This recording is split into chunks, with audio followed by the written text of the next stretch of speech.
And let's check in with Matt Norlander, who's at the Garden. Boy, what a weekend for you, Matt. Two dominant performances, one by Duke on Saturday, St. John's on Sunday. What stood out to you about the Red Storm?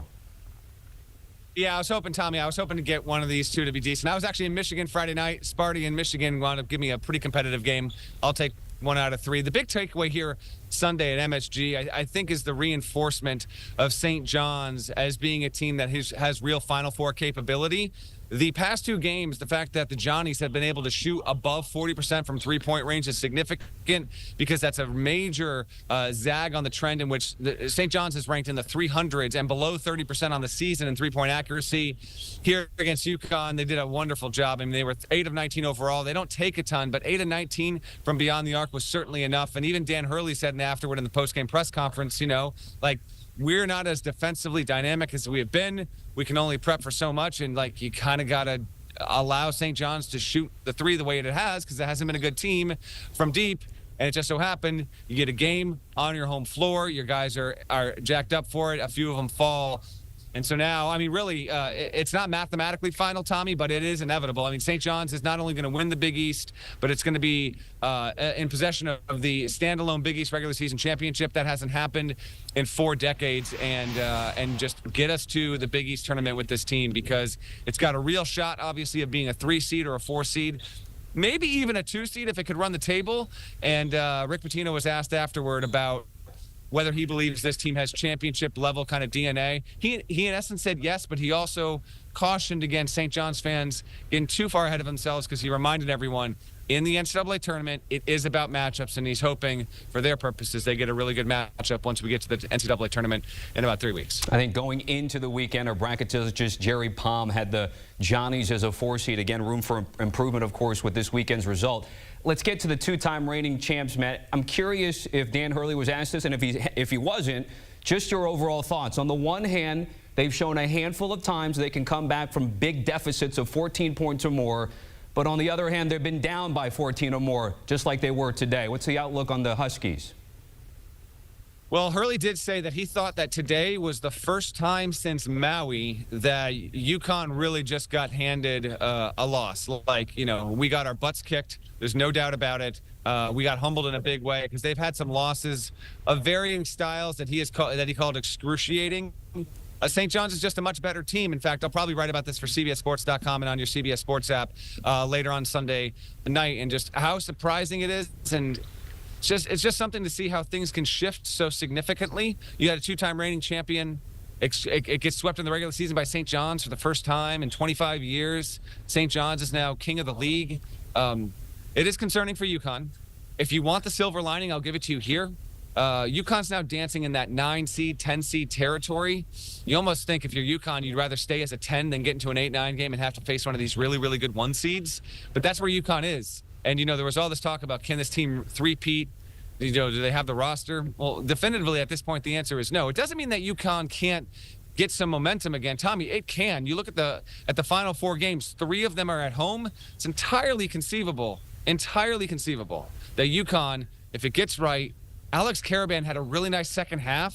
Actually, I think that's going to be important. If they can go into the Big East tournament winners of 4 in a row, then, okay, maybe they'll have something, get back in this building when the crowd will be a little bit more balanced overall, maybe a little more UConn heavy, that they can do something. But, yeah, this was a very definitive result here. Hurley has by no means is he given up on the team. There's not even close to that. They're still a dangerous team. They just need better play from their guards. They need Karaban to lead, and they got to face a squad that's a lot different than St. John's, because as Hurley said in the postgame, the way that they are built, the size, the age, the strength, the athleticism of all of their wings, St. John's, this is Hurley talking about St. John's, they're unlike most other teams in the country. And UConn, man-to-man, physically is just overmatched. You toss in the 3-point shooting, and that's why the game was in the bag basically by halftime. Okay, Huskies, the Garden had been a home away from home for them. Had been looking for 10 straight in that building, and that streak comes to an end, but an opportunity to maybe create a new one immediately down the road. Matt Norlander joining us from the Garden. Matt, certainly appreciate it. Great work this weekend. Catch him and Gary Parrish on the Ion College Basketball podcast. Scan the QR code, and we've had a fantastic weekend full of action that they'll recap ahead.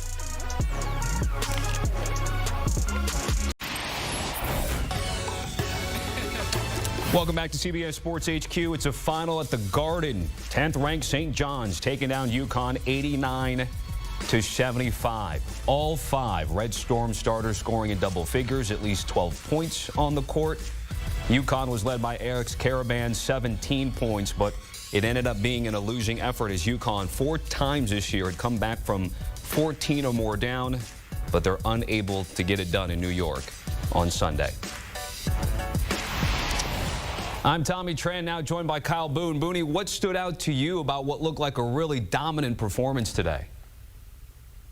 Yeah, Tommy, to me, I thought it was the way UConn responded in this one. You know, in the first matchup, St. John's really overwhelmed UConn, forced 22 turnovers. And you think, okay, Dan Hurley, the master technician, how is UConn going to respond to the way in which they lost that first matchup? And I thought it was more of the same for UConn. They have some troubles taking care of the basketball. That was again the case today. 18 turnovers for UConn, and St. John's just able to capitalize on the mistakes. 24 points off turnovers. Thought that was really the difference in this one, Tommy. And this is the first St. John's win for UConn over UConn in Madison Square Garden since 2013. St. John's, the worst three-point shooting team in the Big East this season, makes 8 threes, and yeah, it just was one of those days where things were going Johnny's way, and that was quite the opposite for the Huskies. Red Storm was up by as many as 22. To your point, UConn did cut it to single digits at one point in the second half, but they end up losing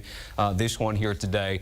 10th ranked St. John's, give me the lowdown on what this means for them right now. Of course, Jerry Palm has them as a 4 seed, I believe, but going into the weekend. Where do they go from here? Yeah, it's only up here, I think, for the St. John's team. The energy, the defensive effort that they bring night in and night out. Rick Pitino talked about it earlier this month. Like, they defy basically every statistical projection that you can put on this team. They're kind of a throwback style in that they're not good at shooting three-pointers. They don't take a ton of three-pointers, kind of bucking traditional wisdom, but they're really good on defense. They're really good at getting second chance points. And this win, I think, over UConn has them in position to win the Big East outright. They have not done that since 1986. So Rick Pitino has the Johnnies in a spot where they have done something that potentially they have not done in decades. And St. John's running away right now in the Big East to top the league standings. They came into the game with a 2-time reigning champs, 3.5-point favorites, and they cover that pretty easily here today at MSG. Kyle Boone joining us here on HQ.